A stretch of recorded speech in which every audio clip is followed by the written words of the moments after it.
following video deals with mature subject matter which may not be suitable for younger children. Viewer discretion is advised. On the morning of February 19, 2013, multiple guests of a Stay on Main hotel in downtown Los Angeles complained that their showers were not working. Instead of delivering the hot, clear water they were accustomed to, the nozzles spurted a dark, noxious liquid that had a funny taste. A maintenance worker named Santiago Lopez was tasked with fixing the problem. Since all the water in the hotel derived from 4 cisterns which were kept on the roof, the worker suspected that the issue lay therein and climbed onto the roof to investigate. The Stay on Main was a budget establishment, formerly known as the Cecil Hotel, a name already infamous in the City of Angels. Since 1927, 3 years after its grand opening, the Cecil had been the site of an alarming number of murders, suicides, and unexplained deaths, some of them unusually grotesque in their nature. It had housed 2 prolific serial killers in the midst of their sprees, the dreaded Night Stalker Richard Ramirez, terror of the San Gabriel Valley, and Jack Unterweger, an Austrian convicted of murder in 4 countries. Some said that the hotel was permeated by a sinister atmosphere, perhaps the psychic accumulation of all the suffering and despair that had been experienced there, or the energetic discharge of the dark spirits which such an establishment would undoubtedly attract. The Cecil Hotel had acquired such an unsavory reputation that some writers had nicknamed it Hotel Death. On that fateful Tuesday morning, in the winter of 2013, while Lopez was investigating the cause of the hotel's poor water quality, a search was ongoing for Elisa Lamb, a guest of the Cecils who had gone missing 2 weeks earlier. The 21-year-old native of Vancouver, British Columbia, was on holiday when she suddenly vanished without a trace. Of all the tragic incidents to take place at the Cecil Hotel, her disappearance is perhaps the most disturbing. In late January 2013, Elisa had decided to take a hiatus from her studies at Vancouver's University of British Columbia and treat herself to a grand tour of America's West Coast, an adventure she inaugurated with a going-away party to which she invited her family and friends. She had a close relationship with her parents and phoned them every day during her vacation to assure them of her safety and well-being. Traveling solo by rail and bus, she made her way from Vancouver to San Diego, California, where she visited the world-famous San Diego Zoo. Finally, she arrived in LA. On January 28th, Elisa checked into the Cecil Hotel and booked a room for 3 nights. 3 days later, on the eve of her scheduled departure, she disappeared. When her parents failed to receive a phone call from her that day, they notified the Los Angeles Police Department, as did the Stay at Main Hotel when she failed to check out. Throughout the first 2 weeks of February, the LAPD conducted a search for the missing Canadian, which was supplemented by the efforts of her parents, who had flown out from Vancouver to assist the operation. Officers swept the roof and the hotel floors, but failed to find any trace of the missing woman. A canine team was brought in, but the dogs were unable to track her scent. It seemed as though Elisa Lamb had vanished into thin air. On February 13th, 2 weeks after Elisa's disappearance, the LAPD released surveillance footage captured by a CCTV camera in one of the hotel's elevators. This disturbing video was taken at the inauspicious hour of 3 o'clock in the morning on the very day of Elisa's vanishing. The video begins with the elevator door opening to admit Elisa, who immediately pushes the buttons to every floor before standing in a corner expectantly, as if waiting for someone. Several moments later, the young Canadian creeps towards the elevator entrance, then quickly scans the hallway outside, before withdrawing just as hastily. The next minute of footage consists of the young woman furtively peering down the hallways from various concealed positions, cautiously exiting and entering the lift, and pressing all the elevator buttons a second time, her behavior lending the impression that she is hiding from someone, or something. Near the end of the video, in what is perhaps the eeriest segment of the footage, Elisa moves her hands in an uncanny manner, first in a slow wave-like motion, as if attempting to touch something that she cannot see, and then as if to perform some inscrutable manual operation, or as some have suggested, as if in conversation with some invisible interlocutor. That accomplished, she walks away from the elevator, the doors of which immediately close for the first time in the video. 6 days after the release of the footage, hotel guests began to complain of the water quality in their rooms, prompting the aforementioned Santiago Lopez to investigate. The handyman climbed onto the hotel roof and opened the hatch to one of the 4 water tanks that were kept there, suspecting that the culprit lay inside. Down below, in a well of murky water, floated the naked, decomposing corpse of Elisa Lam. The official police investigation into Elisa's death concluded that the Canadian had suffered a psychotic break on the night of January 31st, 2013, and had climbed into the water tank of her own volition, perhaps in an irrational attempt to escape some imaginary pursuer. Back in Canada, she had been diagnosed with bipolar disorder and clinical depression, and had a history of hallucinating when she did not take her prescribed pharmaceuticals. Investigators believe that she had neglected to take her medication in Los Angeles and developed paranoia in consequence. Her resultant delusions drove her to the roof of the hotel and into the cistern, from which she found herself unable to escape. In an effort to stay afloat, she had removed her waterlogged clothing, which accounted for the nude condition in which she was found. When she became too exhausted to tread water any longer, Elisa slipped beneath the surface and drowned.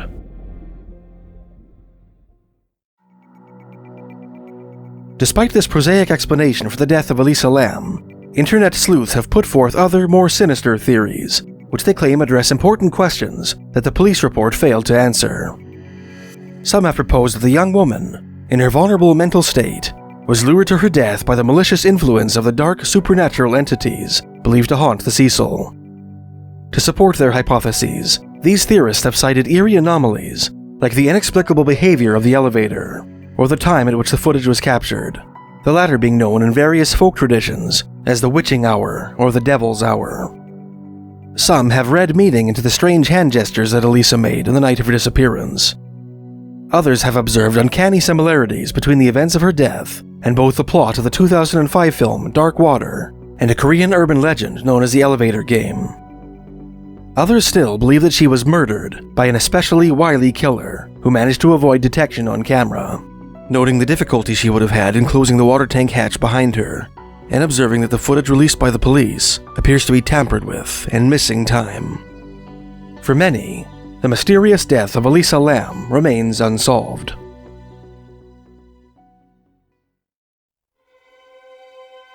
On the evening of July 30th, 2008, at around 7 o'clock, passengers of Greyhound Canada bus 1170 shuffled back to their seats after a scheduled rest stop in the community of Erickson, Manitoba.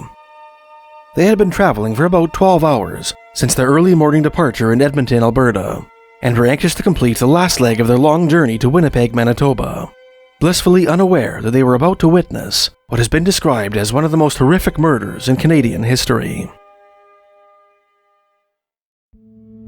At that tiny rural hamlet, at the edge of Manitoba's forested parkland region, a new passenger got on the bus, a middle-aged Chinese immigrant named Vince Lee. A resident of Edmonton, Lee had traveled to Erickson on a different Greyhound bus the day before, and had spent the night on a wooden bench beside the local co-op grocery store. He was a tall man with a shaved head and dark sunglasses, who attracted little attention from his fellow passengers. He took a seat at the front of the bus, where he sat calmly and quietly, his hands resting on a backpack that he kept in front of him. The bus made another pit stop at the city of Brandon, Manitoba, where Lee left to smoke a cigarette, engaging in casual small talk with another passenger. When he got back on the bus, he decided to switch seats. He walked slowly down the aisle, looking at every passenger that he passed. At the back of the bus, his gaze fell on Tim McLean, a slight, wiry carnival worker who was returning home to Winnipeg after a gig in Edmonton. Tim, who was described by his friends and family as a genial, outgoing character, gave Lee a friendly nod before putting on his headphones and leaning his head against the window for a bit of shut-eye. Lee took a seat beside him and withdrew a 2-liter bottle of iced tea and a roll of toilet paper from his backpack, tucking the latter under his chin as he took a sip. This unusual action piqued the curiosity of Stephen Ellison, an 18-year-old college student from the Northwest Territories, who sat in the seat opposite Lee with his wife Isabel. Stephen decided to keep an eye on the stranger, unnerved by his unsettling behavior. The sun was low in the prairie sky when bus driver Bruce Martin decided to shut off the overhead lights and turn on a movie for the passengers, pitching the bus interior into relative darkness. At a site about 15 minutes west of the city of Portage-la Prairie, Vince Lee began to rock back and forth in his seat, quietly chanting something in Chinese. All the while, McLean continued to doze with his headphones on, oblivious to his seatmate's alarming antics. Then, to the growing horror of Stephen Ellison, who peered at him through the gloom, the immigrant withdrew an enormous hunting knife from his backpack. Before the student had a chance to sound the alarm, Vincent Lee calmly stood up and plunged the knife into the neck of sleeping Tim McLean. All of a sudden, I heard a guy screaming, recalled Garnet Caden, a 26-year-old former combat engineer who occupied the seat in front of Lee and McLean, who was reading a book at the time of the incident. It was a blood-curdling scream, he said, like something between a dog howling and a baby crying, I guess you could say. The involuntary shriek issued from the throat of Tim McLean, jolted wide awake by the shock of the blade. Caden whirled around to see Lee repeatedly and methodically stabbing McLean in the neck with what he described as a big Rambo knife, referring to the formidable Bowie-style survival knife which appears in the Rambo action films.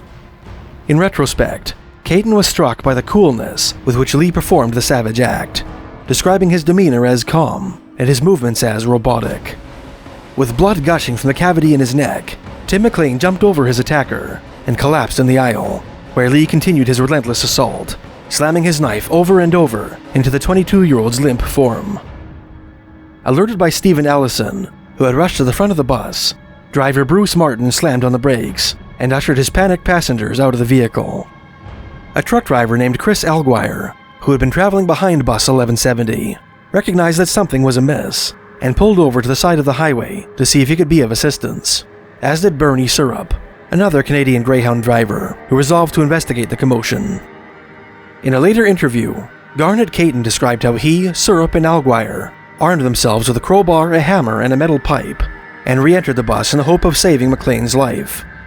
To their horror, the three men found Lee kneeling over the young man's body in the process of sawing off his head.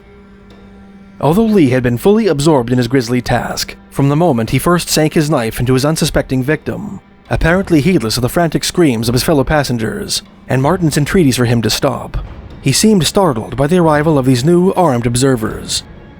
Tearing his eyes off his prey, Lee glared up at the three men and lunged at them with his knife, chasing them off the bus. Syrup managed to slam the vehicle's doors on Lee's knife-wielding arm just in time, effectively locking him inside. The killer made several wild slashes at the three men before withdrawing his arm and returning his attention to McLean's body. Outside, on a lonely shoulder of the Trans-Canada Highway, the Greyhound's 36 passengers milled about in a panic, some having fainted and others falling violently ill. Caden, Syrup, and Alguire, meanwhile, continued to guard the door. In the midst of the tumult, Lee approached the door again and, without exhibiting any hint of emotion, held up McLean's severed head for the view of his captive audience. Then, gripping his gory knife with one hand and holding up his grim prize aloft in the other, he paraded up and down the aisle, as if displaying a trophy. By the time the RCMP arrived on the scene, Lee had eviscerated McLean's headless corpse and was in the process of distributing his various organs to different corners of the bus. Rather than put an end to the desecration, the Mounties established a perimeter around the vehicle and waited for the suspect to exit. Officers watched in horror as Lee devoured McLean's eyes and a third of his heart. When they attempted to communicate with him, Lee's only response was, "I have to stay on this bus forever." At 1:30 a.m., after a 4-hour standoff, Lee smashed a window at the back of the bus and attempted to escape. Mounties took the opportunity to tase and arrest him. In his pockets, they found McLean's ears, nose, and tongue. Before his subsequent trial, Lee underwent a psychological evaluation, which determined that he suffered from undiagnosed schizophrenia. and had murdered, mutilated, and cannibalized Tim McLean under the influence of a psychotic delusion. "I am the evil son of an evil god," he told court psychiatrist Dr. Stanley Yaren, explaining that he had been commanded to kill McLean by a voice in his head, which he presumed to be of divine origin. For some time, this voice had prepared him for an encounter with an evil force that he would be required to slay, for which purpose he had purchased a hunting knife from the department store Canadian Tire. During the bus ride to Winnipeg, the voice informed him that the evil force he was required to destroy was Tim McLean. After he had killed the young man, the voice instructed Lee to mutilate and scatter his body so that it could not reassemble, come back to life, and kill him. Failure to do so, Lee was told, would be fatal to him and the rest of humanity. In spite of undeniable evidence to the contrary, Lee vehemently denied eating any part of his victim, apparently having no memory of this most gruesome act of his ghastly performance. Although Lee cannot shed any light on the motive which compelled him to commit this heinous act, modern psychology may have an answer, which echoes the killer's self-professed reason for mutilating McLean's corpse. According to psychologist Dr. Sophie Raymond and colleagues, in their 2019 paper for the Journal of Forensic Sciences, for a small number of schizophrenic killers, cannibalism is a self-defense reaction to a perceived threat of destruction. Survival depends on the annihilation or assimilation of the other. To those familiar with Manitoban folklore and the history of the region in which Lee committed his appalling deed, the killing of Tim McLean evokes disturbing parallels with the legend of the Wendigo, an evil spirit which the local Cree, Ojibwe, and Métis traditionally believe haunts their ancestral land. This spirit is said to infiltrate the psyches of its victims and instill in them an irresistible compulsion to consume human flesh. Throughout recorded history, native men and women, supposedly possessed by this malicious boreal demon, killed and ate their friends and family in bizarre killing sprees, the last reported incident having occurred in 1878. Perhaps Vince Lee's hideous actions on July 30th, 2008 were simply the products of mental illness. Or perhaps the Wendigo has returned to the northern plains. In addition to their struggles with mental illness, Elisa Lam and Vince Lee have something in common, namely their membership in Canada's oldest and largest Asian subculture. From their participation in the gold rushes of the 19th century, to their essential role in the construction of the Canadian Pacific Railway, Canada's Chinese community has had a major hand in the formation of the western provinces, particularly British Columbia. Entwined with their arduous history is a web of mystery, hidden away in newspaper archives and dusty history books. In this piece, we will travel back in time, digging up forgotten Chinese mysteries from Canada.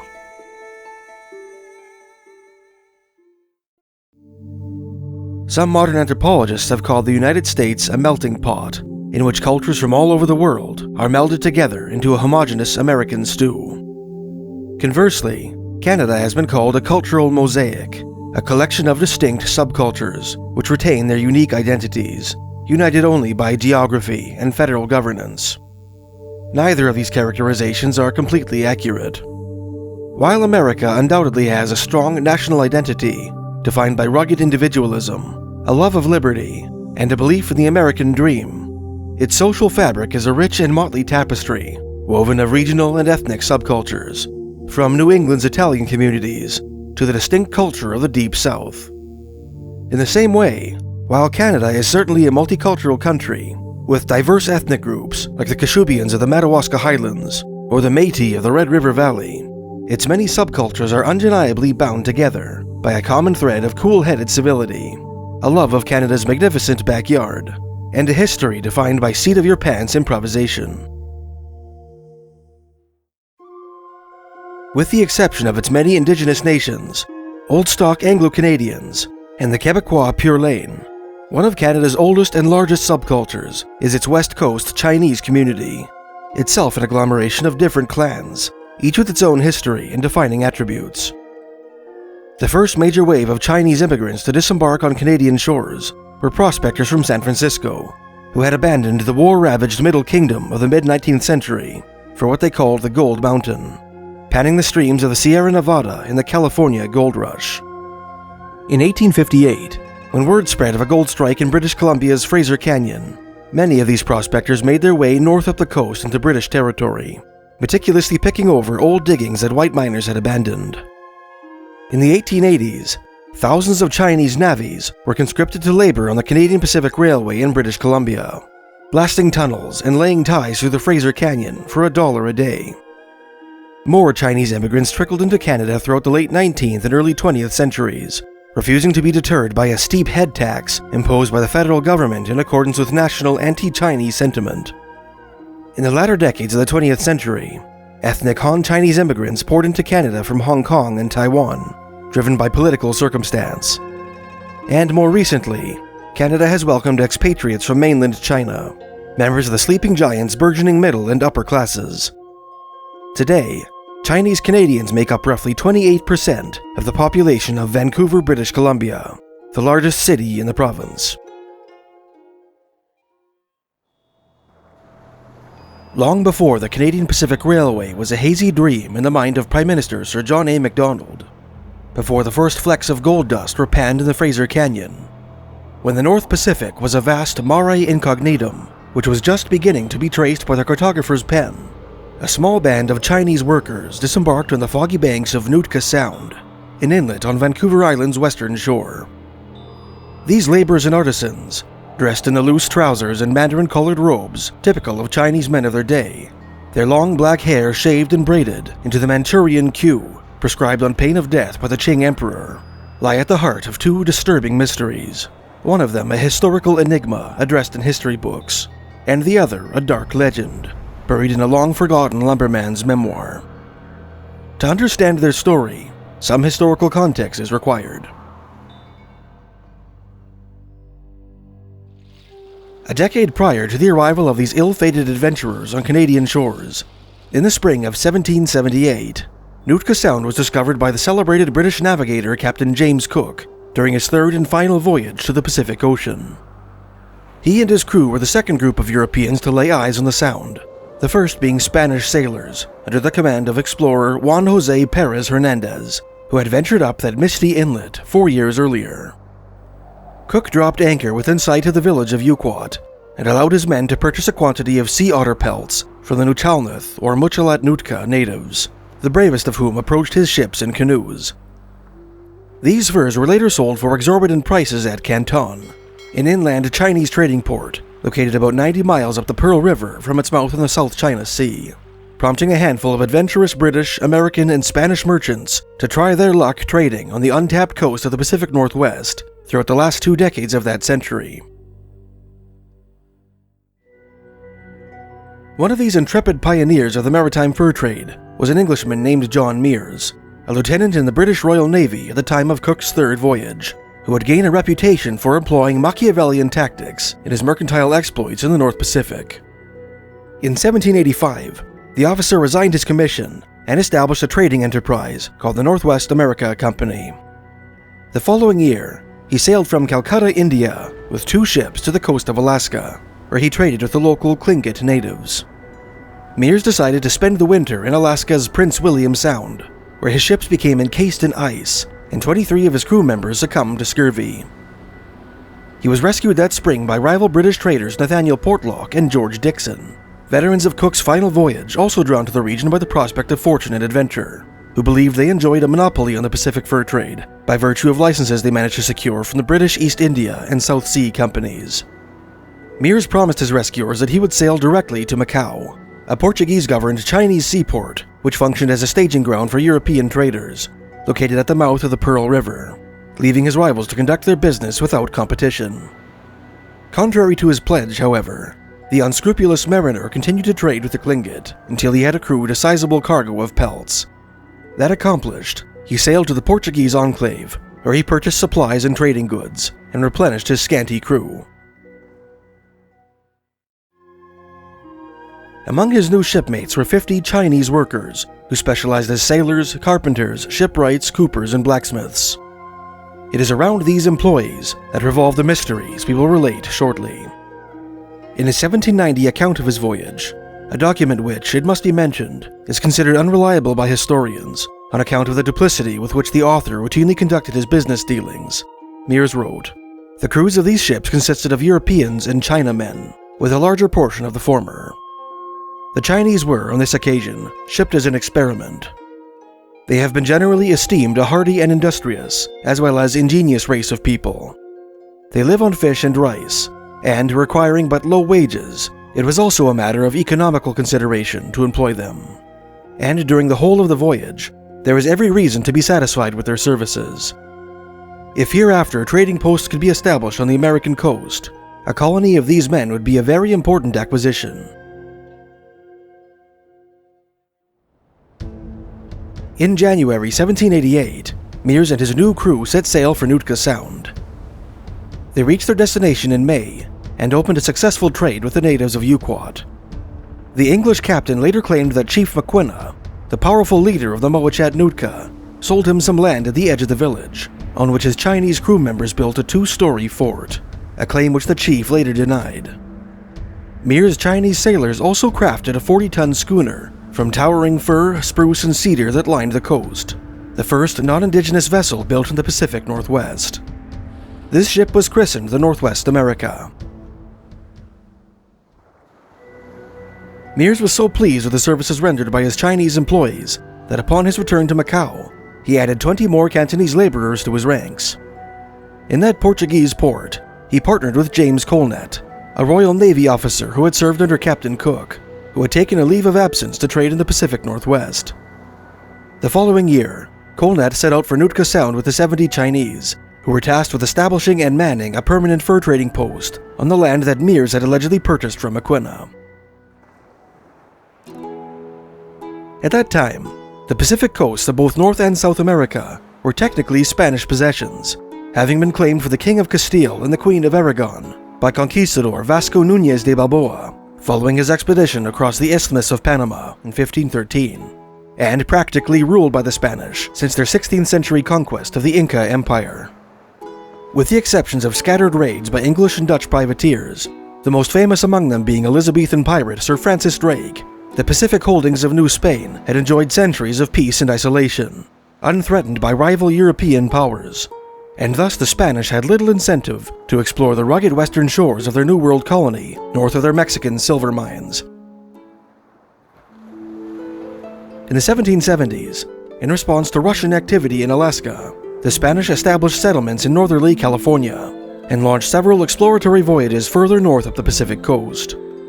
When they were alerted to British trading ventures off Vancouver Island, they resolved to forcefully assert their sovereignty in the North Pacific. In May 1789, Spanish naval officer José Esteban Martinez sailed from Mexico to Nootka Sound in a 26-gun warship with the intention of establishing a permanent settlement in the area. Upon his arrival, he found the Sound occupied by 3 ships, 2 of them American vessels under the command of merchant captain Robert Gray, another pioneer of the maritime fur trade, and the third being one of Mears' vessels, called the Iphigenia, captained by Scottish mariner William Douglas. Martinez encountered the Americans on their way out of the Sound, and, after giving them presents of brandy, ham, and sugar, allowed them to leave. He then set his sights on the British vessel, the presence of which posed a graver affront to Spanish sovereignty in the region. In keeping with the cordial firmness which seems to have characterized Spanish naval officers in the North Pacific at that time, Martinez treated Douglas to a lavish dinner on his ship, where he politely informed the Scottish captain that he was intruding on the territory of His Catholic Majesty. He then seized the British vessel and imprisoned her crew, only to release them several days later with a warning not to return to Nootka Sound. On June 8th, Mears' new ship, the Northwest America, sailed into Nootka under the command of Captain Robert Funter, laden with furs purchased further up the coast. Martinez appropriated the vessel and absorbed it into his own tiny fleet, renaming it the Santa Gertrudis La Magna. On July 2nd, James Colnett finally arrived at Nootka Sound with Mears' 70 Chinese settlers, hoping to erect a permanent fur trading post near the Muchalat village as planned. Martinez seized his ship, arrested an indignant Colnett and his sailors, and shipped the prisoners south to the Spanish naval base of San Blas on the west coast of Mexico, just north of present-day Puerto Vallarta. The Anglo-Hispanic contention at Nootka Sound touched off a diplomatic dispute between London and Madrid, which nearly degenerated into a major war between Britain and Spain and their respective European allies. This conflict, known as the Nootka Crisis, was resolved in the early 1790s and 3 formal agreements called the Nootka Conventions. One of the enduring mysteries of the Nootka Crisis is the fate of the Chinese whom John Mears had brought to Nootka Sound, who fell into the hands of the Spaniards. Jose Esteban Martinez, in his journal, claimed that Colnett had brought 29 Chinese to Nootka Sound, a number which James Colnett affirmed in his 1789 journal, and that he shipped all of them to San Blas. Mears, however, in his 1790 memoir, Voyages Made to the Northwest Coast of America, claimed that he had brought 50 Chinese to Nootka Sound, a number which he augmented to 70 in a memorial presented at Britain's House of Commons on May 13th of that same year. Barring the possibility that Mears, for his own inscrutable purposes, gave inaccurate figures, what can account for the discrepancy in the alleged numbers of Chinese settlers brought to Vancouver Island? Mears himself, in his memorial to the House of Commons, wrote, "Don Martinez had thought fit to detain the Chinese, and had compelled them to enter the service of Spain." He claimed that the Spaniards later employed the Chinese in mines built on the land that he himself had allegedly purchased from Maquina. Other historians have suggested that the Spanish captain employed the Chinese in building a Spanish settlement near Yuquot, called Santa Cruz de Nootka, complete with an artillery battery called Fort San Miguel, and later a second fort called San Rafael, all of which were dismantled shortly after construction. Others still have proposed the Chinese escaped their captors and were later killed by the Nootka. One of the most fascinating theories as to the fate of these vanished immigrants appears in a long-forgotten article in the June 3, 1905 issue of the Victoria Daily Times. The piece was written by a mysterious columnist who accredited himself C. Mackay S., who penned a number of articles for that publication from 1905 to 1907 on the subject of Canadian and American West Coast history. The writer claimed that, in the summer of 1869, 80 years after the events which sparked the Nootka Crisis, he went on a lumber hunting excursion up what he called the Ulachat River on Vancouver Island. Although no waterway by that name exists today, the writer's description of the surrounding geography leaves us with little doubt that the river described must have been the Gold River, which empties into the Muchelat Inlet, the latter being an eastern branch of Nootka Sound. Masquerading as a British Royal Navy officer in search of timber for spars, which he hoped would earn him more respect from the local natives, the columnist chartered a Victoria steamboat to Nootka. There, he secured the assistance of 2 native guides, who took him, as well as the steamboat captain Christensen, and a man named W.E. Straunch, up the river in their canoe. When they reached what is probably the Heber Canyon, they cached their vessel and proceeded upriver on foot, shouldering their blankets and provisions. At one point, they stopped to marvel at what may have been Lady Falls, which the writer designated one of the most beautiful waterfalls to be seen on Vancouver Island. During their excursion, the writer and his companions came upon what they took to be a camp of Indians, whose residents fled into the woods at their approach. Although we made many efforts to induce them to come back, the columnist wrote, they would not return. After exploring the area for some time, and finding that white pine was not sufficiently abundant there to suit their purpose, the party returned down the river, stopping again at the mysterious native camp, whose occupants remained hidden in the woods. Upon their return to Nootka, the writer and his companions learned that the strange natives who had avoided them on the river were supposed to be the half-breed descendants of the Chinamen brought to Nootka Sound by John Mears, eking out a miserable existence in the mountainous interior of Vancouver Island. As the writer put it, the China Indian tribe referred to in this article on the Uchalet River are a remnant of the China Indian tribe which originated at Nootka in 1789, and their history is as follows. Captain Mears, a traveler in furs between Canton and the northwest coast, brought over from China a number of Chinese ship carpenters to build a vessel for him at Nootka. When the vessel was finished and launched, he named her the Northwest America, and she was the first vessel ever put together on the northwest coast. On his return to Canton, about one half of the Chinese carpenters returned to their homes in China, while the other half remained at Nootka and took Indian women for wives. The Chinese-Indian amalgamation in the course of the years multiplied so rapidly that the Nootka Indians became fearful lest they become so numerous that eventually they would be overpowered by them, and in order to protect themselves, as well as to stop their multiplication, made war on them, killing many, while those that escaped the massacre fled to the interior of the island and eventually located on the Uchalet River. where he found their ranch. Some years afterward, they were attacked in their new home on the Uchilat, and nearly all of them were slaughtered. And since that time, they have been wanderers in the mountains, fearing to return to their homes. The writer concluded by suggesting that the mysterious Vancouver Island wildman, who was the subject of a number of contemporary newspaper articles, who had been spotted near Horn Lake on the other side of the island the previous December, and who was supposed to have been shot on the shores of Union Bay 1 month earlier, might not be a feral Caucasian as was widely conjectured, but rather one of these poor outcasts of the China Indian tribe.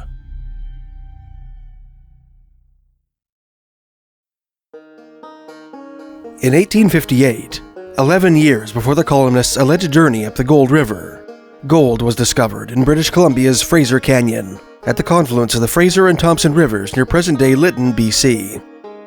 News of the strike reached San Francisco, where many prospectors had settled in the wake of the California gold rush. Almost overnight, a horde of American prospectors prepared to set out for the new diggings. Among them were several thousand Chinese prospectors. Starting in 1849, upon learning of the gold that had been struck in California's Sierra Nevada, these immigrants from the east had decided to leave their homeland behind for what they called the Gold Mountain, a term denoting all of California. Still reeling from the moral and economic repercussions of the First Opium War with Great Britain, and teetering precariously on the brink of what would become the Taiping Rebellion, the bloodiest civil war in world history, China was an empire on a dark trajectory. California, in comparison, presented a land of opportunity, where poor Chinese peasants could escape the squalor and misery of the opium-addled Middle Kingdom by seeking their fortunes in the mountains.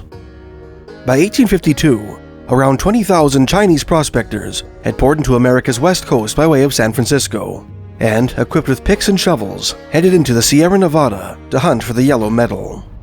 When news of the Fraser Canyon strike reached San Francisco, many Chinese who had yet to strike it rich decided to relocate to the new Gold Mountain, the rugged wilderness of British Columbia. As had been the case in California, Chinese participants in the Fraser Canyon gold rush frequently butted heads with their white American counterparts. One incident of Chinese-American hostility, recounted by historian Daniel Marshall in his 2018 book Claiming the Land, occurred in 1858, when a boat captained by a white man pulled up to the Hudson's Bay Company outpost of Fort Hope at the mouth of the Fraser Canyon, carrying a large quantity of Chinese passengers. According to a Cornish miner who witnessed the scene, as the boat with a Chinese crew came alongside of the bank, a crowd of Californians lined the top and declared that no Chinese would land there. The white man pleaded that he had been paid to transport these Chinese to Fort Hope. Well, it doesn't matter whether you're paid or not. No Chinese will land at Fort Hope. We'll see who's going to have the say about whether Chinese come here or not. We say they shall not, said the California crowd. In his 2013 book, McGowan's War, historian Donald J. Hauka included an 1860 letter penned by a group of American prospectors to British Columbian Governor James Douglas, in which the writers sulkily proposed that their Chinese competitors ought to be taxed for the opium, rice, fish, and oil they imported from China. In 1861, news of a new gold strike, further to the north, in British Columbia's Cariboo country, was circulated by the North American press. This tantalizing intelligence prompted what was to be the province's largest gold rush, the Cariboo Gold Rush, a stampede which drew prospectors from Great Britain and eastern Canada, and an additional wave of miners from China. Chinese participants in this event and its easterly successor, the smaller Wild Horse Creek Gold Rush, would often pick over old diggings that the white miners had abandoned. As explained by a didactic sign at Fisherville, a ghost town in BC's Columbia Mountains that was once the hub of the Wild Horse Creek Gold Rush, where the empty graves of Chinese miners can still be seen, Chinese miners could often only secure rights on the ground previously exhausted by other miners. The sight of a Chinese placer miner patiently working with his rocker box would have been common to many that visited BC's goldfields long after they had been deserted by their original white claimants.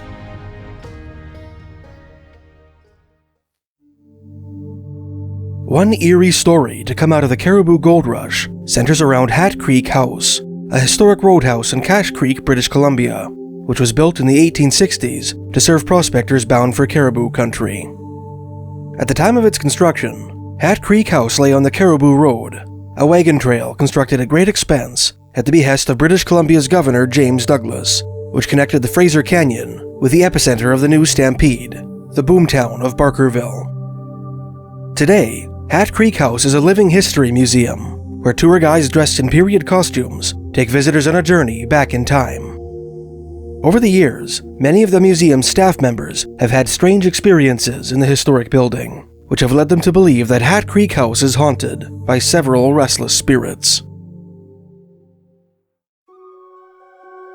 One ghostly resident of the old Stagecoach Inn is supposed to be the spirit of a Chinese cook who was employed there in the late 19th or early 20th centuries. In addition to appearing to hapless visitors and staff members, usually on the second floor and in the barn, this friendly specter is said to occasionally move drinking glasses in the hotel bar, tug on tourists' clothes, and audibly tread on the wooden floorboards upstairs when no one else is around. In a 2014 article for the Ashcroft Cache Creek Journal, staff member Esther Darlington MacDonald described an especially vivid encounter with the ghost, which occurred one afternoon while closing the museum, which involved phantom footsteps, a full-body apparition, and even a brief conversation. The following day, MacDonald reopened the museum to find 2 loaves of freshly baked bread sitting on the work table. The pleasant aroma that filled the roadhouse and the residual heat emanating from the stove told MacDonald that the loaves had been baked that morning, presumably by the culinary-inclined spectre she had met the night before. According to tour guide Jordan Westside, whose testimony appears in an article by Greg Mansfield for the website therebeghosts.com, the Chinese cook whose ghost haunts the hotel was believed to have lost his life when he was falsely implicated in the death of a little girl who had been staying at the establishment. Legend has it that the girl accidentally locked herself inside a broom closet while hiding from an abusive relative and froze to death in the night. Blame was laid on the Chinese cook, who met his end at the end of a rope in the establishment's barn, either by his own hand or by those of the vigilantes who accused him of murder.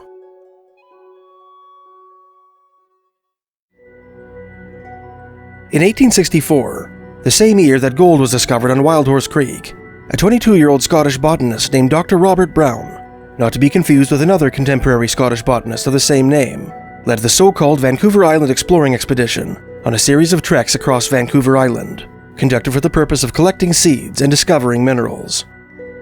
On July 13, 1864, while tramping up the uncharted Souk River at the southern end of the island, Brown decided to travel by canoe to the provincial capital of Victoria, about 15 miles to the west, in order to obtain medical supplies and replace broken instruments.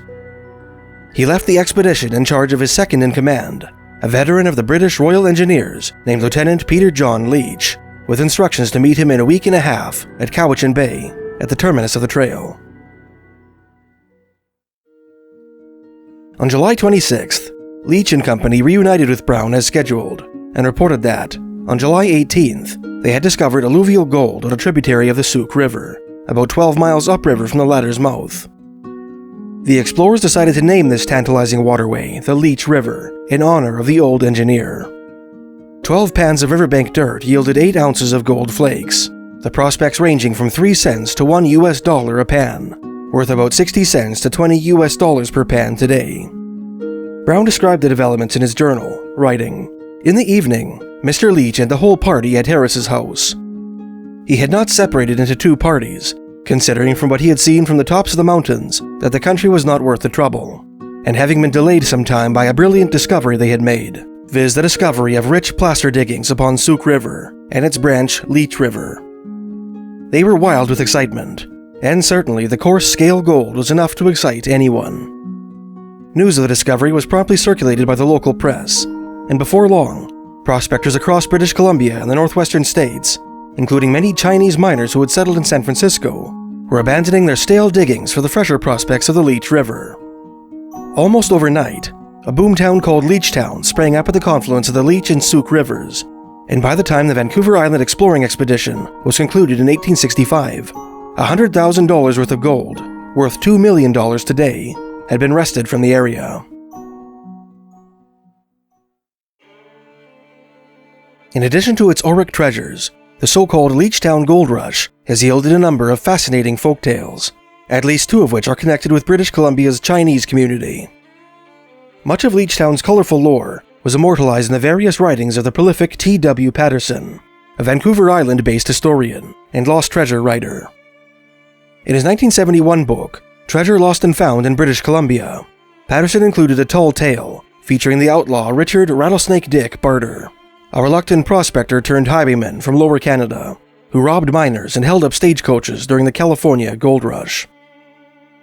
In the summer of 1856, Barter and his gang robbed a Wells Fargo Express mule train in the Trinity Mountains near the Oregon border, stealing $80,000 worth of gold bullion, the most lucrative robbery yet committed in the state.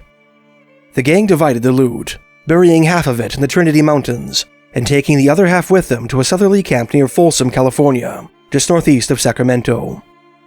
There, they were set upon by a Wells Fargo posse.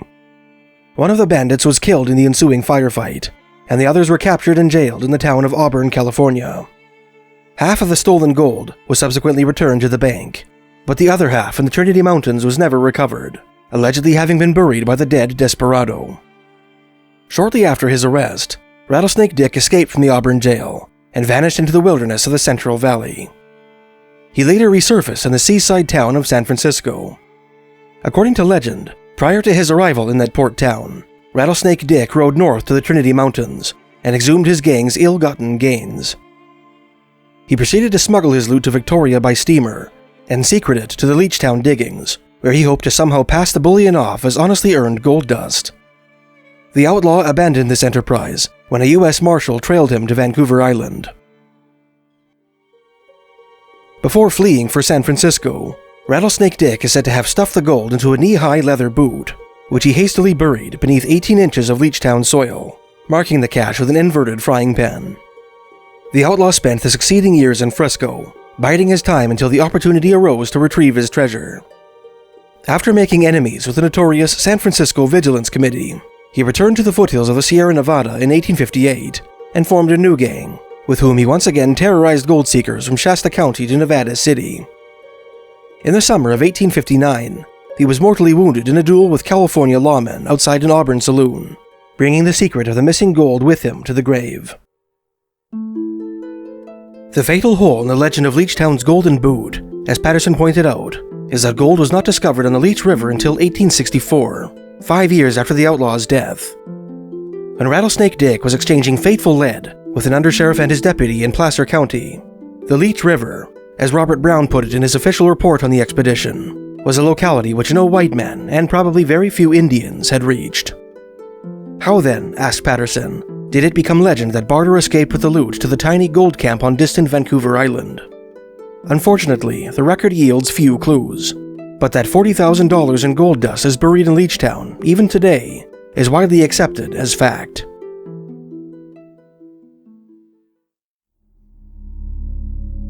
Another Leechtown legend which Patterson included in his book is the tale of a secret staircase in an underground tunnel carved from living rock, accidentally discovered by an old prospector named Ed Mullard sometime in the first half of the 20th century.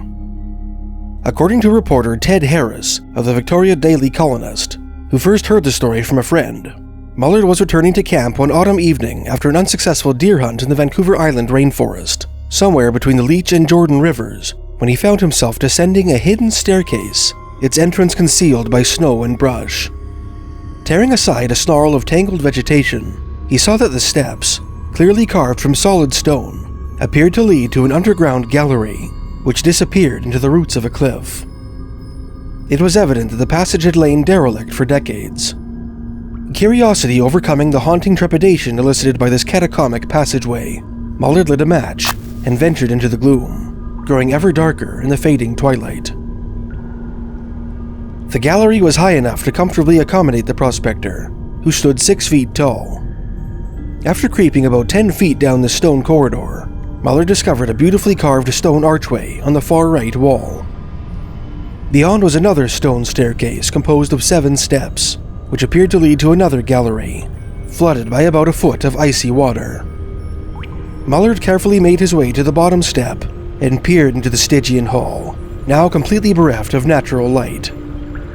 In the soft glow of the matchlight, he thought he could make out a third corridor in the distance, from which issued the sound of rushing water. Unwilling to commit himself to this more hazardous passageway, Mullard climbed back to the surface and returned to camp. Ed Mullard never managed to return to the mysterious structure and died in 1959, shortly after relating his discovery to Ted Harris. One of the late prospector's friends later told the reporter that, on the day of his unusual find, Mullard had recovered several tantalizing artifacts from the floor of the flooded corridor, including an old miner's pick, the rusted head of a hammer, a 3-inch-long gold ingot, and a handful of large and mysterious crystals. Adding an element of the uncanny to the mystery of the hidden staircase is the fate of a Victoria-based logger who telephoned Patterson in the 1970s. The lumberjack claimed to have accidentally discovered a mine shaft answering to the description of Mullard's mystery tunnel years before, while felling timber between the Leech and Jordan rivers. He had dismissed the shaft as an old and worthless relic of the Leechtown gold rush until he read one of Patterson's articles on Mullard's tale. Before hanging up, he declared that he would try to revisit the site with a friend in a few weeks, and would inform Patterson of the developments. Several months later, not having heard from him since his first phone call, Patterson learned that the lumberjack had been killed in a logging accident on Survey Mountain, right where he claimed to have found the shaft. Patterson concluded his piece by relating the testimony of a Saskatchewan-based dentist, who told a Victorian journalist that an old friend of his, from the prairies, once told him, as Patterson put it, of a strange tunnel with steps carved into a mountain on Vancouver Island. From it, he had recovered several Chinese artifacts, which he had sold to a Victoria second-hand dealer. A check of the old directories confirmed that yes, there had been such a dealer in Victoria at that time, which opens up a whole new realm of conjecture. If we entertain the possibility that the mystery tunnel related by the Saskatchewan dentist might be the same secret staircase discovered by Ed Mullard, the oriental artifacts it allegedly yielded present the notion that the underground passageway was carved from the living rock by Chinese miners in days gone by. Considering the location of the structure, it seems likely that these excavators, if they indeed existed, were some of the many Chinese prospectors who participated in the Leechtown gold rush. Some alternative historians, however, in light of the dentist's testimony, might be tempted to add the secret staircase to the mystifying body of evidence indicating that Asian mariners arrived on Canadian shores long before John Muir's laborers disembarked in Nootka Sound. In the summer of 1882, a prospector made a fascinating discovery near a creek in Cassiar Country, a mountainous region in northern British Columbia, which had been the site of another gold rush in the 1870s. While digging a shaft through soft sand to bedrock, the miner came across a cache of 30 Chinese coins about 25 feet below the surface. The coins were strung together, a cord having been threaded through the square holes that perforated their centers. Scots-Canadian ethnologist James Deans examined these coins shortly after their discovery and determined that they had been minted around 263 BC, during the reign of Qin Shi Huang, the first emperor of China.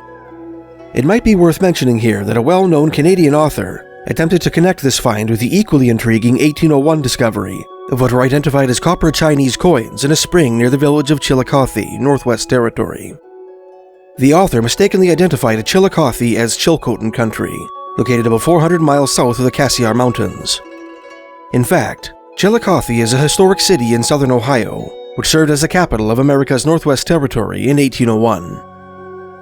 Discounting the unlikely possibility that the Cassiar coins are brought into that northern country and buried by participants in the Cassiar gold rush, the prospector's discovery evokes the intriguing idea that ancient Chinese mariners made undocumented voyages to Canada long before Spanish, British, and Russian vessels breached the waters of the North Pacific. The ancient Chinese accomplished many incredible feats of engineering during the reign of Qin Shi Huang, who had brought an end to the carnage of the Warring States period in the misty recesses of China's crimson history, unifying the Middle Kingdom for the first time under his Qin dynasty. Among these were the construction of the massive Lingchu Canal, which connects the watersheds of the Pearl and Yangtze rivers, and the famous Great Wall of China, which sprawled across the empire's northern frontier, built to shield the Middle Kingdom from the warlike nomads of the northern steppes. When considered in the light of these spectacular projects, the radical concept of an ancient Chinese trans-Pacific voyage seems less incredible. More relevant to this intriguing potentiality is a mystical quest sponsored by Emperor Qin Shi Huang in the latter years of his reign. Desperate to escape death, the self-styled First Emperor tasked his court alchemists with discovering and retrieving herbs by which to concoct the Elixir of Life, a legendary potion supposed to confer immortality on those who imbibe it, which were said to grow in a distant land across the sea. According to an ancient Chinese history known in English as the Records of the Grand Historian, composed in the last century before Christ, a scholar named Han Zheng set out on this mythical errand with an impressive armada of seagoing junks, and never returned. Another of the emperor's sorcerers, named Shu Fu, is said to have made 2 costly voyages into the Pacific in search of the secret to immortality, disappearing on his second expedition in 210 BC. Legend has it that the alchemist discovered a distant land over which he proclaimed himself king. Although another Chinese history, written in the Middle Ages, identified this foreign domain as Japan, the voyages of Shu Fu and Han Zheng clearly indicate an ancient Chinese desire to discover a certain distant land across the Pacific. What might have inspired the ancient Chinese notion that another realm lay at the eastern end of what they called the Great Ocean? In her controversial 1972 book, Pale Ink: 2 Ancient Records of Chinese Exploration in America, American attorney and World War II codebreaker Henriette Mertz pointed to a historic text which she regarded as proof of an ancient Chinese knowledge of the New World, which might have predated the Qin dynasty. One of these ancient Chinese classics is a geography called the Classic of Mountains and Seas, the authorship of which many Chinese historians have dated to the Warring States period. Mertz argued that the 4th section of this tome, which details the geography and mythical inhabitants of a region called the Eastern Mountains, was a description of North America. Another alleged ancient Chinese voyage to the Americas was that of Hui Shen, a Chinese Buddhist monk who, accompanied by a crew of monastic brothers, embarked on a journey to a distant domain called Fusang in 458 AD, determined to spread the Dharmic religion to its inhabitants. The monks remained in Fusang for decades, eventually returning to the so-called Celestial Empire, as China was sometimes called, to tell the tale of their adventures.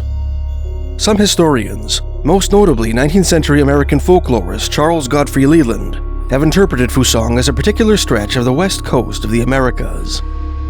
In his 1875 book, Fusang, or The Discovery of America by Chinese Buddhist Priests in the 5th century, Leland included an English translation of a passage from a formal history of the Liang dynasty called the Book of Liang, completed by Chinese historian Yao Xilian in 635 AD.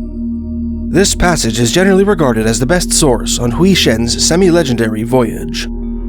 According to this account, Hui Shen and his monastic brothers traveled to a land across the sea, whose peaceably inclined inhabitants relied heavily on the fusang tree, a plant with sprouts resembling bamboo, which produced red, pear-like fruits. The natives wove the bark of the fusang tree into clothing, and inscribed characters on its sheets in a written language unknown to the Chinese. They built their houses from wooden timbers, and were ruled by a king named Ichi. The horns of the oxen are so large, Leland translated, referring to the country's beasts of burden, that they hold 10 bushels. They use them to contain all manner of things. Horse, oxen, and stags are harnessed to their wagons. Stags are used here as cattle are used in the Middle Kingdom, and from the milk of the hind they make butter. After detailing the marriage and funeral customs of the Fusang natives, Yao related a strange inland tribe described by Hui Shen, which was supposed to be composed entirely of women. Leland only recorded the first sentence of his interesting passage, dismissing the whole as intermixed with so much fabulous matter that it is not worth translating. Fortunately, Henriette Mertz included the remainder of the text in her book Pale Ink, which had been translated at her request by an unnamed Chinese scholar employed at the Library of Congress. In this passage, Yao Xilian quoted some long-lost narrative allegedly written by Hui Shen, which follows. Hui Shen says that the Kingdom of Women is about 1,000 li, in other words about 350 miles, east of Fusang. The appearance of the people is neat and clean, and their color is white. Their bodies have hair, and the hair of their heads is long, reaching to the ground. At the 2nd or 3rd month, they enter the water and become pregnant. 6 or 7 months after, they bear their young. The female chests are destitute of breasts. At the nape of their neck there is hair, and milk is in the hair at the back of the neck, and the infant is fed by that milk. Within 100 days, the infant can walk, and in 3 or 4 years is adult. It is true. On seeing a human being, the women are afraid and hide. They have a great deal of respect for their husbands. The people eat a salt plant, the leaves of which resemble a certain Chinese herb, and they have a pleasant, pungent odor. The narrative went on to describe how, in the 6th year of the Liang dynasty, in other words 507 AD, sailors from the northern Chinese city of Jinan were carried by a strong wind to an island near Fusang. On going ashore, the narrative claimed, they found a people there whose language they could not understand. The women were like those of China, but the men had human bodies with dogs' heads, and they made sounds like the barking of a dog. The people eat a small kind of bean or kernel. They wear clothing made of cloth. They beat down the earth and make adobe for the walls of their houses, the shape of which is circular, and the doors or entrances resemble burrows. Incidentally, this brief account of dog-headed men living on an island in the North Pacific eerily accords with an old Gwich'in legend from northern Yukon Territory, recorded in 1895 by French Oblate missionary Adrien Gabriel Maurice in his book 3 Carrier Myths. According to the priest's informants, Gwich'in tradition contends that a race of dogmen formerly dwelt very far away in the west and beyond the sea, in the midst of a very powerful nation, among which magicians used to transform themselves into dogs or wolves during the night, while they became men again during the day. In his book, Leland made the case that the land of Fusang was really the west coast of Mexico, near what is now Puerto Vallarta, arguing that the natives whom the monks encountered were really the Mexica ancestors of the Aztecs. Whether or not Leland's interpretation is accurate, the narrative of Hui Shen is another undeniable indication of ancient Chinese interest in, and perhaps awareness of, a distant land beyond the Pacific Ocean. A third alleged Chinese voyage to the Americas, according to some alternative historians, was performed by sailors in the fleet of Zheng, a great Chinese admiral who served the Ming Emperor in the late Middle Ages. This theory was perhaps most famously articulated by the late British Royal Navy officer Gavin Menzies in his controversial 2003 book, 1421, The Year China Discovered America. In the early 1400s, during the reign of the Ming Dynasty, China's so-called Yongle Emperor, or the Emperor of Perpetual Happiness, launched 7 spectacular expeditions called treasure voyages to various maritime kingdoms west of China, from the Khmer Empire of present-day Cambodia to the Malindi Kingdom of present-day Kenya.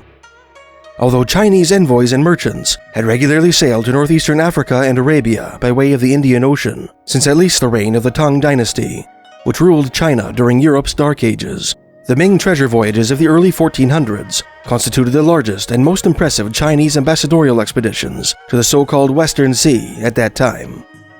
The purpose of the Ming treasure voyages was to secure tribute from the various kingdoms that bordered the Indian Ocean and solidify China's self-styled status as the Zhongguo, or Middle Kingdom, around which the world revolved. In order to effect this end, the treasure fleet would carry extravagant imperial gifts to the kingdoms in question, the magnitude of its ships and the quantity of its sailors, tacitly demonstrating China's superiority to the inhabitants of these foreign lands. In preparation for this ambassadorial enterprise, the Chinese emperor commissioned the construction of around 60 colossal treasure junks, each of them crewed by several hundred to 1,000 sailors. Legend has it that half the trees in southern China were felled to supply the wood for the emperor's armada. The Yongle emperor appointed his favorite courtier, Zheng, a Muslim eunuch from the Mongol province of Yunnan, the admiral of his treasure fleet, and in 1405, Zheng led this so-called floating city, along with about 250 supplemental warships, on its first treasure voyage to the Indian kingdom of Calicut. Zheng treasure voyages successfully inched further west, and by his 7th and final voyage, which lasted from 1431 to 1433, the Chinese courtier sailed as far west as Kenya, where he received tributes of gold, giraffes, and African lions from the local Malindi king. When Zheng returned to China after his 7th treasure voyage, he learned that his benefactor, the Yongle Emperor, had died. Yongle's son and successor, called the Hongxi Emperor, was an isolationist who had grown resentful of his father's expensive diplomatic endeavors. On Hongxi's orders, Beijing mandarins, or imperial officials, destroyed all of Zheng logs and records, and burned the enormous Chinese treasure fleet. Although most mainstream historians contend that no members of Zheng He's treasure fleet sailed further west than Kenya, a tantalizing illustration and an accompanying description drawn in the margins of a 1450 map of the world produced by a Venetian cartographer called Fra Mauro hint at some sort of nautical Chinese presence in the Atlantic Ocean. The image in question is a ship bearing great resemblance to a Chinese junk sailing west from the Cape of Good Hope. An accompanying description, written in Italian, tells of a ship from the Orient which was swept into the Sea of Darkness, or the Atlantic Ocean, by a storm in about 1420. Nothing but air and water was seen for 40 days, the description goes, and by their reckoning they ran 2,000 miles, and fortune deserted them. When the storm abated, the sailors of this luckless vessel managed to make their way back to the Cape of Good Hope, completing their return voyage in 70 days. While the illustration on Morrow's map raises the possibility that one of Zheng He's junks may have accidentally strayed into the Atlantic Ocean, Gavin Menzies' theory goes further, maintaining that some of the Admiral's sailors made deliberate voyages of exploration far beyond the African continent. These epic journeys, Menzies contended, led to Chinese discoveries of South America, Australia, and the west coast of Canada. One piece of evidence which he claimed supports his thesis is a 1513 map of the world, drawn by an Ottoman admiral named Piri Reis, which the Turkish corsair admittedly based on existing maps drafted by European and Arabian cartographers. Menzies proposed that a section of the map depicts Patagonia, the southern tip of South America, which was first discovered by Portuguese explorer Ferdinand Magellan in 1520, a full 7 years after the completion of Reis' map. The only way Piri Reis could have known about Patagonia, he argued, is if the region had been previously explored by non-European mariners. There was only one nation at that time, Menzies wrote, with the material resources, the scientific knowledge, the ships, and the seafaring experience to mount such an epic voyage of discovery. That nation was China. Citing other charts, which he interpreted as depicting shores undiscovered by Europeans at the time of their composition, Menzies went on to propose that various of Zheng He's subordinates made extraordinary voyages to the farthest corners of the Earth, from the barren shores of Greenland to the ice-choked waters of Antarctica. One of these explorers was Admiral Zhou Man, whom Menzies submitted was tasked with exploring the Pacific Ocean west of South America. Menzies alleged that Zhou's travels brought him to Australia, Indonesia's Spice Islands, and back across the Pacific to the west coast of Canada. After sailing south to Central America, Menzies claimed, Zhou returned to China.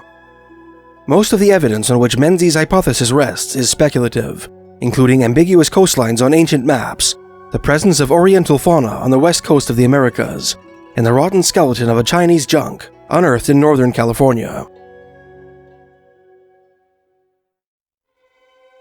This author has, perhaps irresponsibly, decided to add another strut to this flimsy framework in the form of a strange discovery made by Northwest Company explorer Simon Fraser during his famous 1808 descent of the river that would come to bear his name.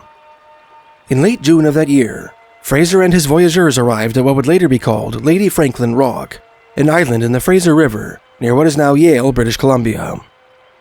There, they fell in with a band of upriver Hulkamalum natives who drew their attention to a mysterious lithic feature near their camp. At the Bad Rock, Fraser wrote in his journal, a little distance above the village, where the rapids terminate, the natives informed us that white people like us came there from below, and they showed us indented marks which the white people made upon the rocks, but which, by the by, seemed to us to be natural marks. To the imaginative reader, searching for evidence of an ancient Chinese presence on Canada's west coast, this anecdote might conjure up images of pale-skinned Han Chinese ascending the Fraser River in the distant past, perhaps members of Zhou Man's exploratory expedition, fresh from interring ambassadorial gifts of imperial porcelain in the hidden tunnel they excavated beneath Vancouver Island, or Buddhist monks led by Hui Shen in search of the hairy inland Amazons of Fusang. Eager to leave an immortal testament to their visit, these travelers inscribed an epigraph on a prominent stone. This peculiar ceremony would endure in the cultural memory of the native observers, compelling them to dub the scene of the incident Bad Rock. After years of natural erosion, the faded Hanzi characters left by the Chinese visitors, unintelligible to Westerners, may have seemed to Fraser and his voyageurs to be nothing more than natural grooves carved by the elements. Our next Chinese-Canadian mystery brings us back to Vancouver Island, to the aftermath of the Leechtown gold rush. While prospectors were flocking to the new diggings on the southern tip of Vancouver Island, the Vancouver Island Exploring Expedition, whose members had discovered the gold on Leech River, prepared for another season of exploration on the island. According to historian Lindsay Elms in his 1996 book, Beyond Nootka, Dr. Robert Brown was forced to relinquish his position as leader of the operation in 1865 on account of a contract he had made back in 1863 with the British Columbia Botanical Association of Edinburgh, for which he ostensibly still worked as a seed collector. Brown recommended that an educated member of his party, a former Royal Engineer named John Buddle, lead the 1865 expedition, and his proposal was adopted. That summer, Buddle and company made a thorough exploration of the various arms of Chilliwack Sound on the west coast of Vancouver Island, with the goal of eventually making an overland journey to Nimkish Lake on the island's northern tip. One of the western waterways they investigated was the Bedwell River, known at the time as the Bear River, which empties into Bedwell Sound.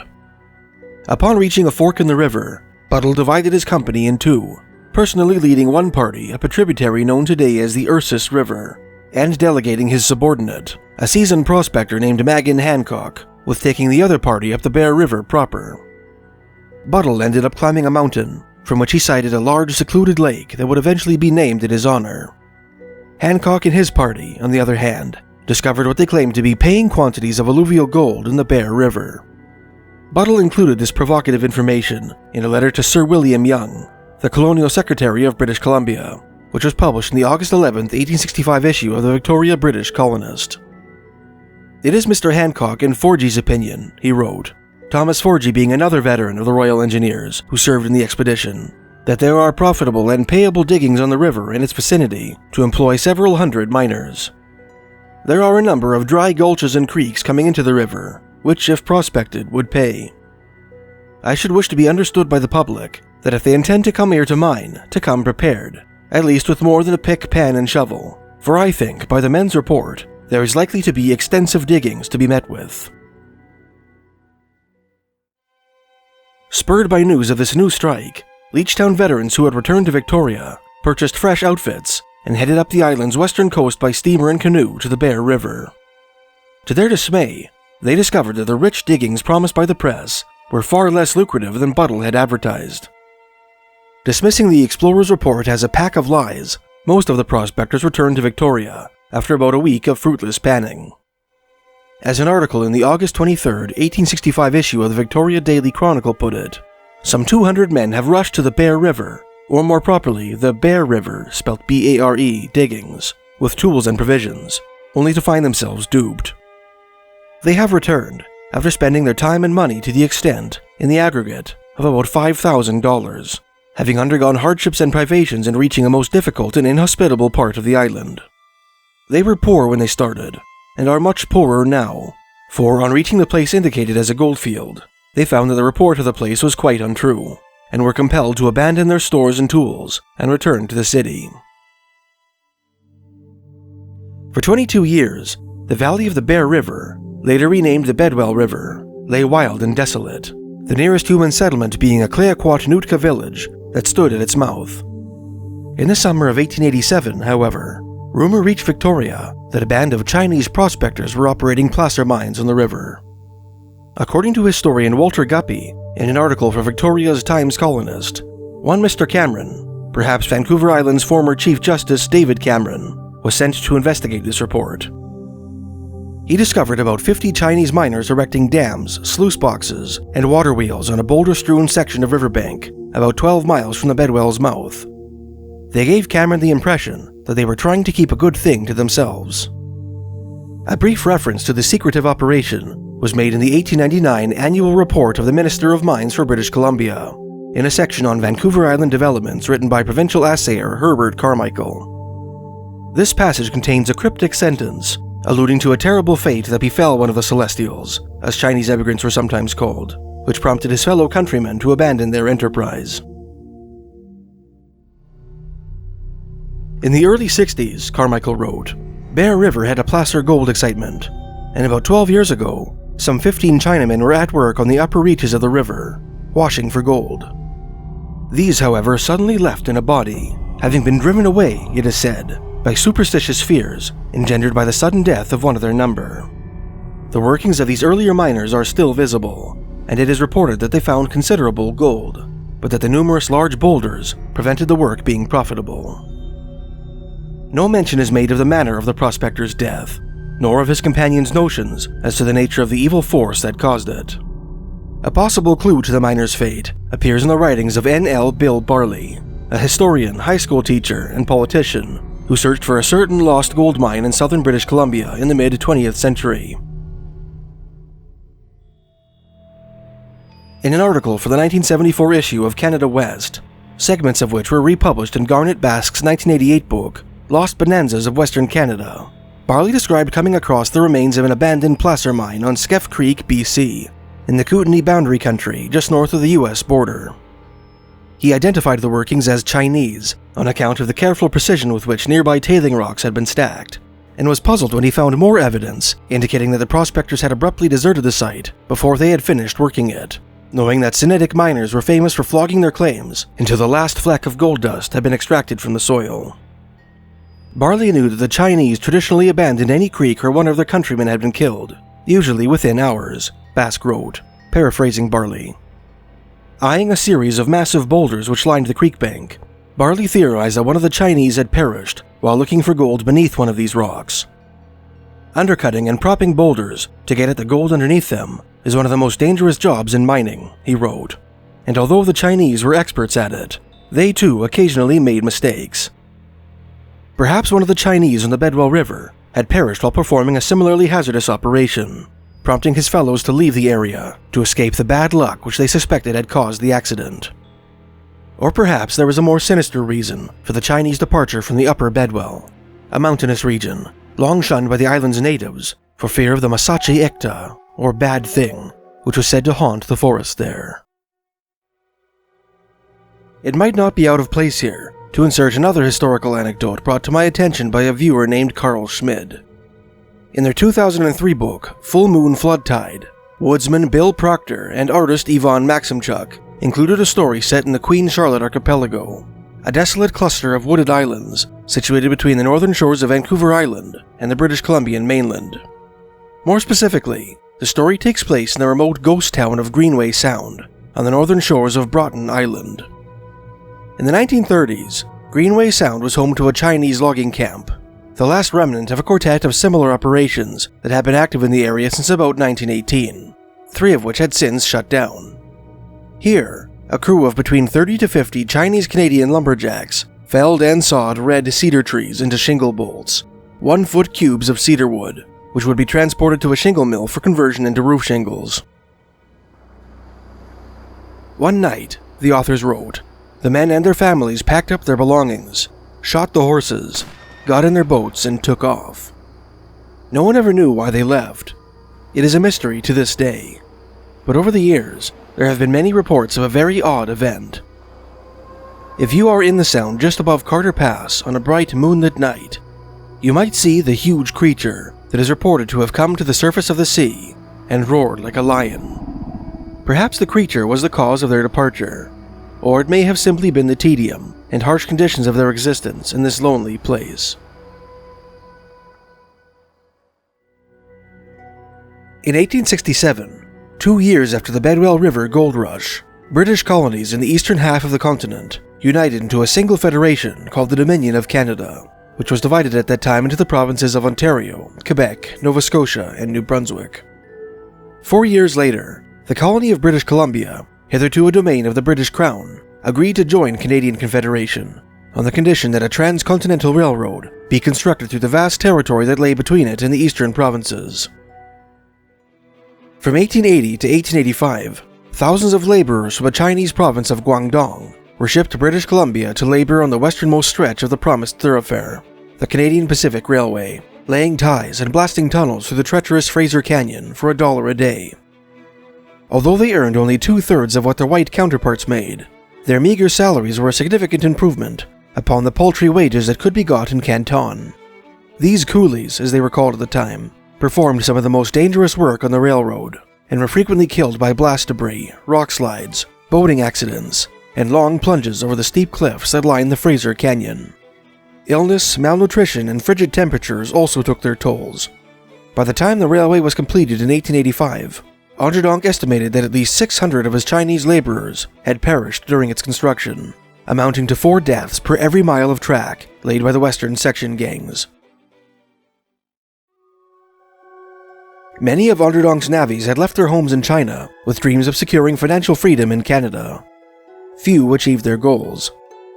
The costs of their initial journeys from Hong Kong to Victoria, the fish and rice on which they subsisted, the clothes they were obliged to purchase, and the accommodation fees they were required to pay were all deducted from their wages. By the time they were discharged by the CPR, many did not have enough money to buy a steamboat ticket back home. Left with no alternative, they resigned themselves to a life in Canada. Some of them settled in the coastal towns of Port Moody and New Westminster, many of them finding employment in salmon canneries. Others congregated in Victoria, joining the old gold rush veterans who had founded Canada's first Chinatown on the northeastern side of the provincial capital. By 1885, Victoria's Chinatown already had a sordid reputation, being a haven for brothels, opium dens, and gambling houses. In the summer of 1889, Victoria's Chinatown became the scene of what a contemporary newspaper described as one of the most deliberate, atrocious, and diabolical murders ever recorded in the annals of British Columbia. On the evening of Sunday, May 12th, at about 11 o'clock, Officer Lindsay of the Victoria Police Department was on the Chinatown beat when the urban silence was rent by the panicked screams of a woman. The officer followed the wails to a brothel owned by a Chinaman named Pei Zheng, where he found a prostitute named Ah Sam in a state of terror. The woman gestured to the floor of a first-story room, where Lindsay discovered the bloody corpse of a beautiful 15-year-old girl named Yao Kum, whose neck had been nearly severed. The body of the deceased rested directly beneath an open window, on the other side of which lay a pool of blood. Officer Lindsay was familiar with the victim, whom he had caught many a night with her head out the window, advertising her illicit services to white passers-by. Like other residents of that house of ill repute, Yao Kum had been sold by her parents as a young girl in China and shipped to the New World, where she was forced, as one newspaper article put it, to be the slave of the vilest of human passions. Ah Sam, the woman who had alerted the policeman to the scene of the crime, apparently served as a sort of madam in conjunction with brothel keeper Pei Zheng. She claimed that Yao Kum had been a romantic interest of a young man named Chow Ah Young, called in other accounts Chan Ah Hong, Ah Herm, Ah Hyung, and Ah Chung, who lived on the 3rd floor of the house next door, and who worked as a bedmaker in the nearby American Hotel for a wage of $15 a month. On the evening of the murder, Chow had asked Ah Sam's permission to marry Yao, but the older lady of the night declined his proposal on account of the young man's poor financial prospects. Yao apparently approved of her madam's decision and told Chow Ah Young to be on his way. Chow took this rejection as proof of a rumor circulating around Chinatown, which held that another suitor, named Ma Kei, had won the fair heart of the object of his affection. Local gossip had it that Yao had asked Ma to procure some poison for her so that she might kill Ah Sam, who had declined his marriage proposal on her ward's behalf, just as she had done Chow's. The scorned supplicant openly accused Yao of concocting this alleged conspiracy. In response, the indignant girl denied that there was anything between her and Ma Kei, and told Chow that if he did not believe her, he ought to bring Ma to the brothel, so that she could disprove the allegation to his face. According to Ah Sam, who claimed to have witnessed the events of that night, Chow Ah Young returned to the house at around 9 o'clock, accompanied by Ma Kei and another man named Si To Fat. An argument ensued, in which Yao Kum, standing at her customary spot by the first-floor window, exchanged heated words with the 3 men. Finally, with a warning that he would cut her head off if she persisted with her insolence, Chow stalked off into the darkness, bringing his companions with him. Later that night, Ah Sam heard a knock at the door and asked Yao Kum to open the window to see who it was. The girl did as requested, and was seized by the hair by Ma Kei, who pulled her partway through the wicket. Ah Sam then caught a glimpse of Chow Ah Young brandishing a long, curved fish-cutting knife, which he had doubtless retrieved from his home next door. Chow delivered 3 savage chops to the side of the young girl's neck, nearly beheading her and killing her instantly. The deed done, the two murderers vanished into the night, leaving a distraught Sam to draw the dead girl back inside the house. Early the following morning, a warrant was issued for the arrest of Chow Young, who did not appear for his shift at the American hotel and had apparently not slept in his bed.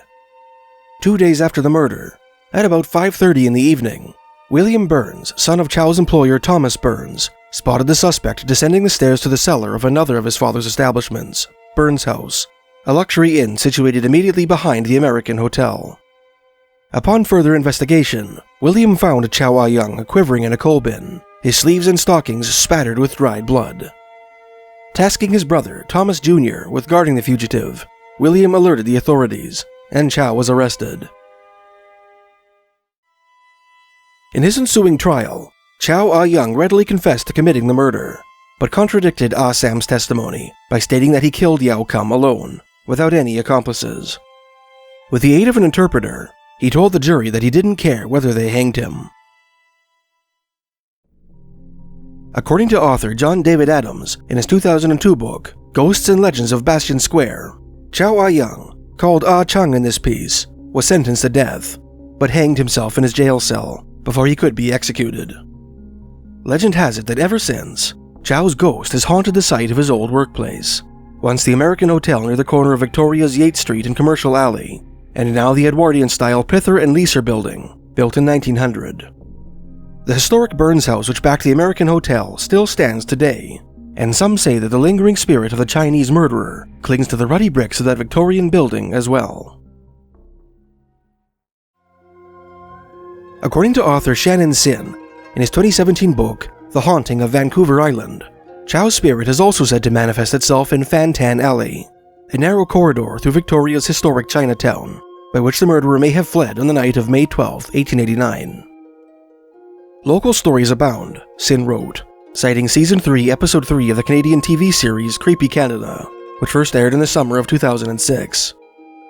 People hear footsteps behind them when no one is there, he wrote. At other times, an invisible force shoves them.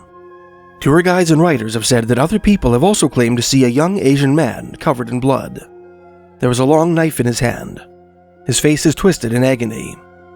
For a moment he is there. Then he flees, fading as quickly as he appeared.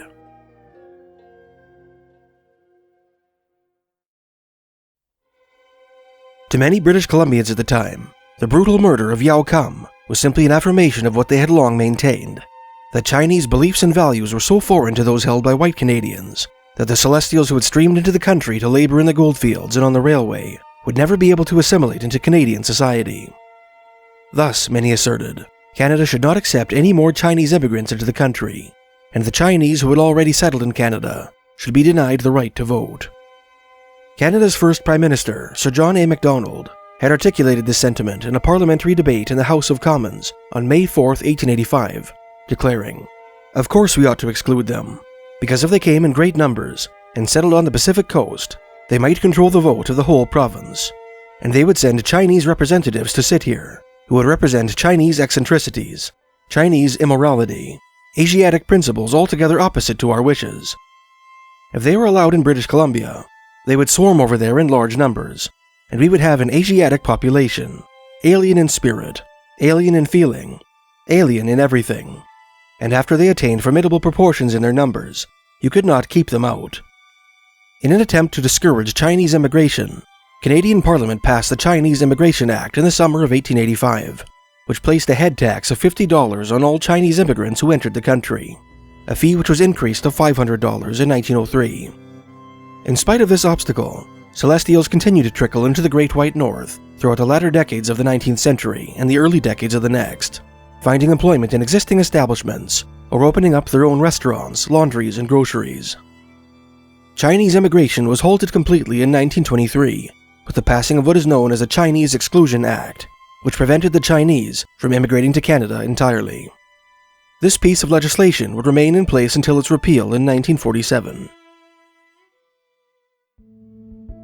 At least a few of the Chinese immigrants who came to Canada in the late 19th and early 20th centuries are said to still linger in spirit at the sites of their old British Columbian haunts. One such locale is the Chilliwack Museum in the city of Chilliwack, British Columbia, between the Fraser Canyon and Vancouver, which once functioned as the community's town hall.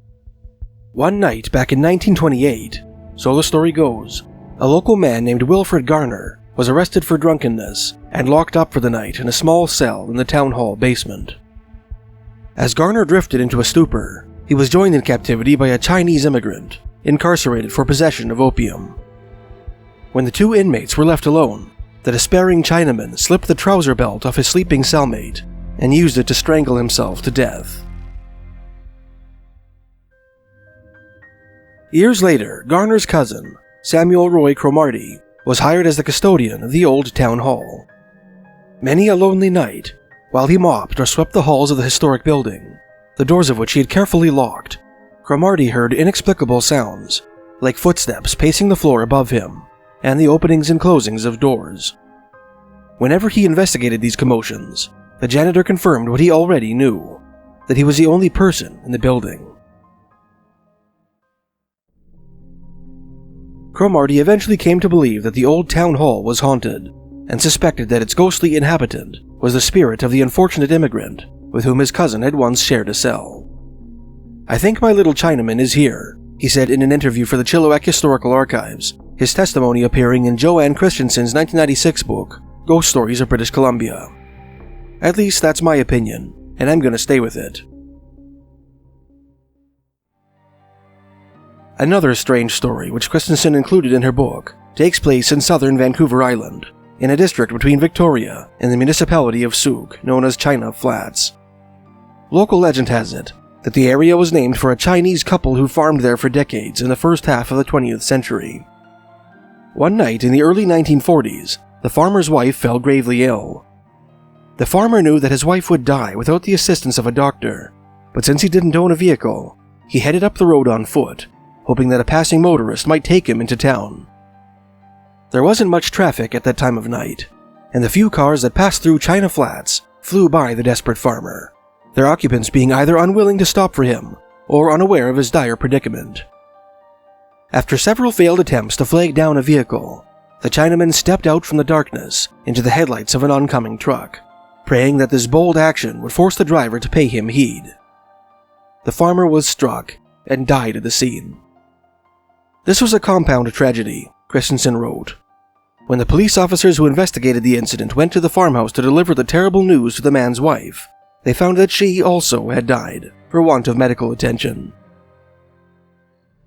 Ever since, motorists traveling through China Flats at night have experienced a strange sensation of being joined in their vehicle by an unseen presence desperate to attract their attention. A feeling so strong that some drivers have reported being too afraid to hazard a glance in the rearview mirror. Others have reportedly slammed on their brakes to avoid hitting the dark figure of an Asian man who left the shadows of the ditch to stride out in front of them. When they got out of their car to investigate, they found themselves alone on the highway. Perhaps, Christensen suggested, her husband thinks she is still in need of a doctor and is still trying frantically to find some help.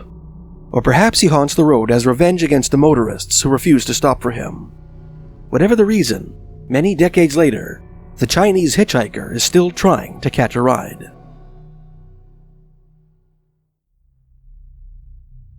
Another of British Columbia's alleged Chinese specters is the frightening phantom of a woman whose story appeared in Robert C. Bellick's 1997 book, Ghosts 2, More True Stories from British Columbia.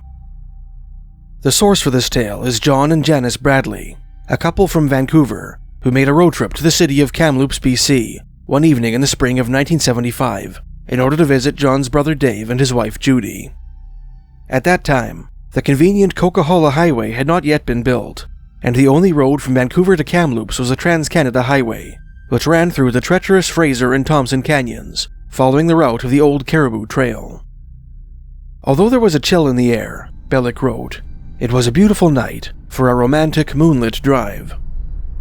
They reached Hope a little before midnight and took the North Fork along Highway 1 that follows the eastern edge of the Fraser Canyon. They had planned to stop for the night at the small town of Spence's Bridge, beyond the edge of the canyon, but in the few motels scattered along the highway, all the lights were out. John and Janice had little choice but to push on to the junction town of Cache Creek, where they were sure a motel room would be available. Sometime after 1:00 a.m., the couple approached the lonesome turnoff to Ashcroft, a desert town nestled in an arid bend in the Thompson River, where a handful of derelict shacks leaned drunkenly. Suddenly, a diminutive form rose in the glare of their vehicle's headlights. Standing on the side of the road was what appeared to be a short woman facing in the opposite direction, whose straight black hair whispered of Asian descent. Her outfit was unusual, consisting of dark pants that terminated at her calves, a white blouse with puff sleeves, and a dark vest. Janice was struck by the fact that, despite the chill of the night, the strange figure was not wearing a coat. The woman walked with an unusual gait, taking short, elegant steps with her elbows bent. Suspecting that her car might have broken down, Janice rolled down her window and asked John to slow down so that she could ask the woman if she needed help. Upon being addressed, the woman turned her head in Janice's direction, revealing a hideous countenance on a face as white as porcelain. Terrified, John stepped on the gas just as the figure vanished into thin air. The following day, Bellick wrote, Janice phoned the Ashcroft detachment of the RCMP to inquire if there had been an accident along that section of the highway. Nothing had been reported to the police. Still unsettled, she asked the clerk whether there were any Oriental families living in the area. No, came the reply. Not for some time. Once, though, the woman said, there had been a number of Chinese people living on a few farms, but the old dwellings had long been abandoned and were falling down. They could still be seen beside the highway. British Columbia is not the only Canadian province endowed with strange stories associated with the Chinese-Canadian community. In Edmonton, Alberta, the apparition of a Chinese servant boy clad in a black silk uniform materializes from time to time in a stately old home a few blocks west of the downtown core. He seems to be especially active during garden parties, during which he can blend in with guests. The ladies' washroom of the Bowman Arts Centre in Lethbridge, Alberta, is said to be haunted by the ghost of a young Chinese girl, thought to be a tragic remnant of the building's former days as the Bowman School, in which abuse is said to have occurred. In the early 20th century, when anti-Chinese sentiment was rampant in Canada, and the federal head tax made immigration prohibitive, illegal Chinese immigrants and laborers fleeing discrimination are said to have taken refuge in the tunnels beneath Moose Jaw, Saskatchewan. Local legend says that this same underground labyrinth was later employed by Chicago gangster Al Capone as a bootlegging base during American Prohibition. And a restaurant in the heart of Toronto, Ontario's Chinatown, which initially served as a Chinese morgue, is said to be home to a host of malevolent spirits, purportedly drawn there by the building's morbid past and particularly bad feng shui. These mysteries surrounding the Chinese-Canadian community are more than mere myths and legends. They are windows into the history of a determined people who overcame natural and social obstacles as they wove themselves into the multicultural tapestry that is Canada. Their historic struggle is perhaps best articulated by historian Lily Chow, who seems to have done more to preserve the story of the Chinese in Canada than the whole of Canadian scholarship, in her 2000 book Chasing Their Dreams. The strength of conviction and perseverance of the Chinese immigrants shines through in the hardships they had to endure. Chinese people often say, if you break open the silver we earn, you can see drops of blood inside.